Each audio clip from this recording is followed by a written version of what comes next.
যে 11টা সিটি কর্পোরেশনের প্রশাসক বদল হয়েছে। আমরা কি লক্ষ্য করলাম না, সবাই মিলে যদি বাংলাদেশ হয় তাহলে সরকারি দলের বাইরে একজন যোগ্য লোক সৎ কি মানুষ ওখানে খুঁজে পাওয়া গেল না। আমাদের উদ্বেগের জায়গাটা, উৎকণ্ঠের জায়গাটা মাননীয় স্পিকার ওইখানে যে 11টা সিটি কর্পোরেশনের প্রশাসক বদল হয়েছে। আমরা কি লক্ষ্য করলাম না, সবাই মিলে যদি বাংলাদেশ হয় তাহলে সরকারি দলের বাইরে একজন যোগ্য লোক সৎ কি মানুষ ওখানে খুঁজে পাওয়া গেল না। মাননীয় স্পিকার আরেকটা কথা বলি, 42টা জেলা প্রশাসক বদল হয়েছে।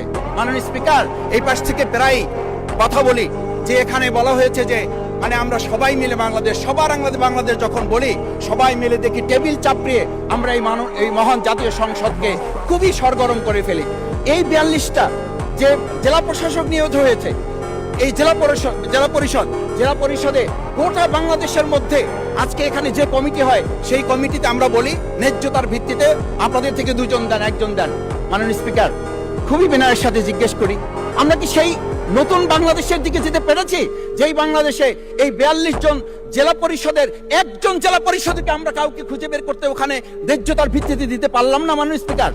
মাননীয় স্পিকার, আমরা তত্ত্বাবধায়ক আমাদের অন্তর্বর্তীকালীন সময়ে যখন 1-2 জায়গায় এরকম প্রশাসক নিয়োগ হয়েছে আমরা বললাম এটা সংবিধান লঙ্ঘন এবং এটা গণতন্ত্রের সাথে সাংঘর্ষিক।